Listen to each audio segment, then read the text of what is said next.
क्या आपको भी पीरियड्स में बहुत ज़्यादा पैड्स बदलने की ज़रूरत नहीं पड़ती और एक पैड पूरा दिन चल जाता है?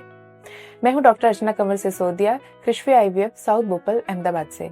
आज हम बात करने वाले हैं कम माहवारी के बारे में। मेरे पास OPD में काफी सारे पेशेंट्स आते हैं ये कंप्लेन लेकर कि हमें एक ही दिन मासिक आता है, 2 ही दिन मासिक आता है, या मासिक आता भी है तो पूरा दिन पैड चल जाता है और कई बार तो पूरा दिन पैड बदलने की जरूरत भी नहीं पड़ती।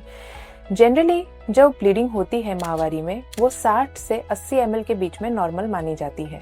अगर आपकी ब्लीडिंग 30 ml से कम होती है, इसको पैड्स के अगर हम बात करें तो हो सकता है आपका पैड पूरा एक दिन चल जाए, या फिर अगर दिन के अंत में भी वो पैड आप देखें तो बहुत ज्यादा खराब ना हो, तो इसको आप ऐसा मान सकते हैं कि आपकी ब्लीडिंग 30 ml से भी कम होती है। इसे मेडिकल भाषा के अंदर ओलिगोमेनोरिया कहा जाता है। इसके बहुत सारे रीजंस हो सकते हैं। सबसे पहला और कॉमन रीजन जो होता है कॉन्स्टिट्यूशनल या नॉर्मल। कुछ लोगों के अंदर जो माहवारी होती है वो नेचुरली ही कम आती है। माहवारी आती क्यों है, सबसे पहले हम इसको समझते हैं। यूट्रस के अंदर यूट्रस हमेशा प्रिपेयर करता है हर महीने बच्चे के इम्प्लांटेशन के लिए। तो जिस महीने प्रेगनेंसी नहीं रहती तो जो एंडोमेट्रियम बनती है, यूट्रस की लाइनिंग, वो टूट के निकल जाती है। ये जो टूट के निकलती है लाइनिंग, इसी को ही माहवारी कहा जाता है। तो जब वो टूटती है तो जो ब्लड वेसल्स होते हैं वो ओपन हो जाते हैं। इसको आप ऐसे समझ सकते हैं कि जब हमें हाथ पे कहीं या कहीं स्किन पे कट लगता है तो ब्लीडिंग होती है और थोड़ी देर बाद में वो बंद हो जाती है। इसी तरह से जब वो यूट्रस की लाइनिंग टूटने लगती है तो ब्लीडिंग होती है और वो धीरे धीरे बंद होने लगती है। अब किसी केसेस के अंदर कुछ फीमेल्स में ये जल्दी बंद हो जाती है तो उस केसेस में ब्लीडिंग कम होती है। अब कैसे पता चले कि आपको जो कम ब्लीडिंग आ रही है वो नॉर्मल है?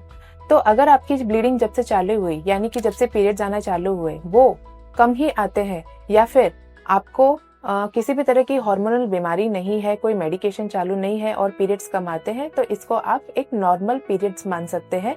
ये किसी भी तरह की बीमारी नहीं बताता है, यानी कि आप कह सकते हो कि आपके पीरियड्स आते ही कम है। उसके लिए किसी भी तरह का आगे ट्रीटमेंट करने की जरूरत नहीं होती है। दूसरा केस होता है कि आपकी बॉडी में किसी तरह का हार्मोनल इम्बैलेंस है।